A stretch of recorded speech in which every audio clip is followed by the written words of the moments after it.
Salut à tous. Pour notre première vidéo, on va parler de la base. Avant de vouloir manger du pad thai en Thaïlande, hein, avant de vouloir se prélasser sur la plage et bronzer, il faut penser à une chose. Est-ce que je peux voyager? Est-ce que j'ai le droit de voyager? Et alors pour ça, il faut contrôler une chose, c'est le passeport. Votre passeport, vous le prenez, vous regardez s'il n'y a pas de liste de courses écrite à l'intérieur, on ne sait jamais, ou de feuilles déchirées.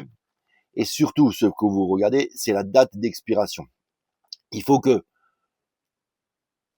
arrivé sur le territoire de vos rêves, donc dans n'importe quel pays où vous voulez aller, il faut que le passeport soit encore valable 6 mois. Ok? Parce que de toute façon, vous allez avoir, on va en parler dans la vidéo, du visa. Vous allez que avoir un visa de 2 mois, grand max, visa normal. Donc, ce qui fait qu'il faut absolument que votre passeport soit à jour encore pendant cette date-là. Après, si vous voulez y aller pour être pendant 1 an ou 2, il faut quand même contrôler la chose, c'est qu'il faut que votre passeport, il soit valable toute cette période. Maintenant, nous allons nous intéresser au visa. Donc, c'est simple. On a une dispense de visa. C'est-à-dire que tout ressortissant français, européen, qui a envie d'aller en Thaïlande, il a le droit d'y aller pendant 30 jours, sans avoir besoin de faire quoi que ce soit comme demande. Sur ces 30 jours, il a le droit, à la fin de ces 30 jours, de faire une extension de 30 jours. Ça veut dire qu'en tout, il peut avoir un visa, une dispense de visa dans l'absolu, parce que c'est un visa où on n'a pas eu besoin de faire trop de demandes, à part l'extension de 30 jours, donc de 60 jours. À la fin de ces 30 jours, il faudra aller à l'immigration, payer 1900 bahts. Vous allez voir, on va le faire sur place. Je vais bientôt vous expliquer. C'est vraiment pas compliqué. Il faut juste trouver les bons bureaux et ça vous coûte à peu près 50 €. Ça, c'est pour le visa qu'on va utiliser, Marcel et moi, pour notre périple de 2 mois en Thaïlande. Après, il existe le visa touristique. Le visa touristique, il est de 60 jours, qui coûte à peu près 35 €. Par contre, là, il faut faire la demande à l'ambassade thaïlandaise en France. Et vous avez aussi, après ces 60 jours, une extension de 30 jours qui est possible.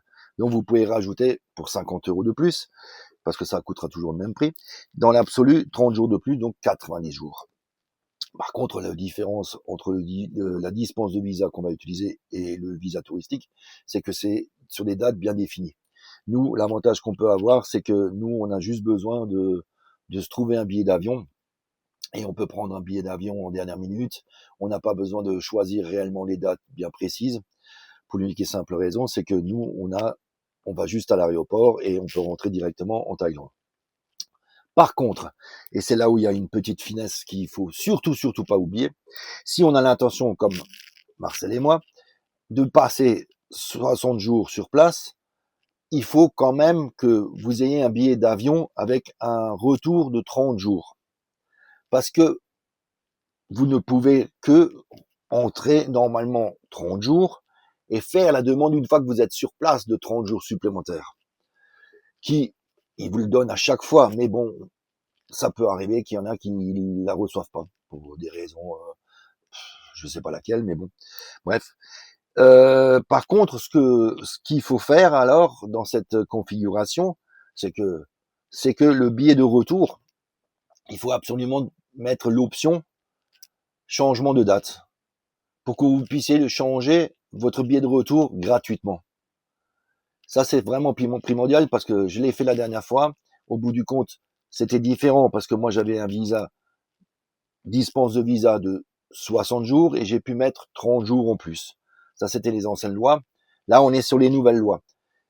Par contre, donc, j'ai fait la démarche de changer mon billet de retour et malheureusement, ça m'a coûté plus de 200 €.